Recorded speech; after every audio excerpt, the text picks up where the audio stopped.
Hi guys, Darth Deuce here with another Star Wars The Black Series 6-inch action figure review. Today taking a look at Clone Commander Obi-Wan Kenobi or General Kenobi or Tartakovsky style Obi-Wan Kenobi. This is a figure I have been excited for since they announced it. This is based on the Tartakovsky miniseries. Not at 100%. In that one, he had his Attack of the Clones style hairdo going on with this look, but aside from that, this is Tartakovsky, full-on Tartakovsky Obi-Wan Kenobi from the Battle of Munilist, and this is an awesome figure. I've always loved the idea of Jedi and Obi-Wan wearing full clone armor with Jedi robes during the Clone Wars. He does something pretty similar in the 2008 Clone Wars series, but I prefer this look with the full clone trooper body armor and then the robes and cape going over top. I think it just looks super awesome. This is an exclusive to EB Games in Canada and I believe Walgreens in the States, so it shouldn't be too hard to find. My EB Games just recently really stocked up on them, so they should be easy to find within the next little while. But one of the greatest attractions to this figure is the face-printed Ewan McGregor Obi-Wan Kenobi head sculpt, and this head sculpt is fantastic. I really like this head sculpt a lot. It looks really good. The hair looks great with the paint and black wash in it to bring out the details. The beard looks really good. I find in the cheeks he might be a little too flushed, like he's a little tanned, but aside from that, the eyes look really good, and everything about it just looks really good. I really like the look of that. The rest of the figure, there's nothing too much new to talk about. I think he has a new belt. He's got these new pieces to keep the soft goods in place, and aside from that, he uses the original Black Series Clone Trooper body mold, which is pretty good for the most part. There's some articulation problems I have with it, but aside from that, it's pretty good. Soft goods are nice. They're made of a nice material. You've got the cape, which I think is a good length and looks pretty good. It does bunch up a bit here at the back, but that's because the soft goods torso part and the cape's actually all one piece, so it kind of has to fold back like that, and it's not a big deal. It's held together at the front here, and you've got the Jedi robe over the actual armor, which looks really good. Not much to complain about. So I haven't not much to talk about. The armor looks nice. It's a nice, at least semi-glossy white, which I think looks really good. He's got the gray bottoms of the boots. The black undersuit is painted really well, and overall, it's a really good-looking figure. There's not a whole lot to talk about, honestly. You can just take a look for yourself, and you know what you're getting.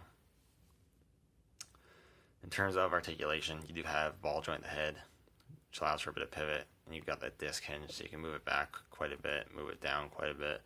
Ball hinges of the shoulders are a bit finicky. Depends on how the armor wants to move. As you can see, mine's already chewed up a bit from trying to push it up. They don't want to move too far because this doesn't want to go underneath. They'll move out of the way a little bit, but the articulation is not super good there. You have the rotation tool, double hinged elbows, but because this is the old Clone Trooper body mold, you can't get them really past 90 degrees. I don't know why they don't switch this all to the Rex mold, but it is what it is. Swivels and then hinges. This one goes up and down, I think. Yeah, it does. It's a bit tight, but it does. And this one goes up and down like that. You have a ball joint at the torso, which moves pretty good. I would kind of keep in mind the soft goods, but the soft goods move pretty much out of the way for you, so that's really good. Ball hinges at the hips move pretty good. Swivel cuts at the thighs. Double hinges at the knees, and hinges at the ankles with rocker joints. So he's got pretty good articulation. I wouldn't say it's perfect, but it's pretty good and definitely serviceable for what you want to do with this guy. In terms of accessories, it doesn't come with much. He just comes with his lightsaber. I want to stand up there, Obi-Wan. So right here, it's pretty good. He's got your standard blue blade. Got the hilt there with some black and gold paint apps on the gray. Got a peg there. You can remove the blade pretty easily. There is a hole on this belt so that you can peg in the hilt. And then there you go, you got him wearing the hilt on his belt, which I think is pretty cool. He holds it well enough. The right hand, because it's made for holding a Clone Trooper blaster and not a lightsaber, is a bit loose depending on how you... It's kind of loose, it just kind of flops around in there. But you can make it work. You can get him holding it in this hand, which will hold it better. You can also get him holding it in double two-handed pose as well, which is pretty good. And then another thing is, can you actually swap the heads out for a Clone Trooper helmet? I do not have the standard white Clone Trooper, unfortunately, but I do have the Clone Captain here.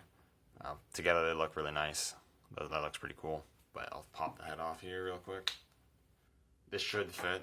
Honestly, I haven't tried it yet. It should fit. Obi-Wan's head comes off really easily. Yeah, there we go. So if you have the standard white Clone Trooper, you can actually put the Clone Trooper helmet on this new Obi-Wan, and you can have the full clone armor look, which is really cool. That white Clone Trooper was not a wide release. It was part of a 4-pack. I think that was Amazon exclusive.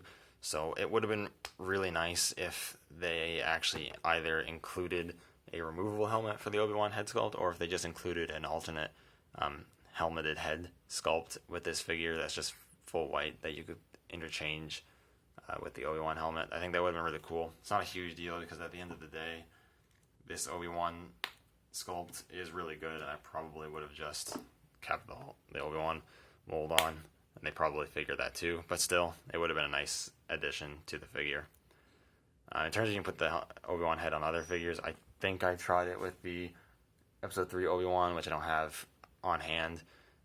I think from what I remember, you can put it on, but the skin tones don't match, so it looks kind of weird.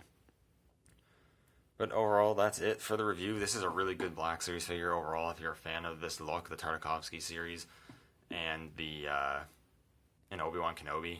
I'm glad that the Tartakovsky series isn't being completely forgotten. Probably one of my favorite Black Series figures, honestly, just out of nostalgia more than anything, but also it is a really good figure. Anyways, thank you guys for watching. Let me know what you think down in the comments below, and I'll see you all in the next video. May the Force be with you.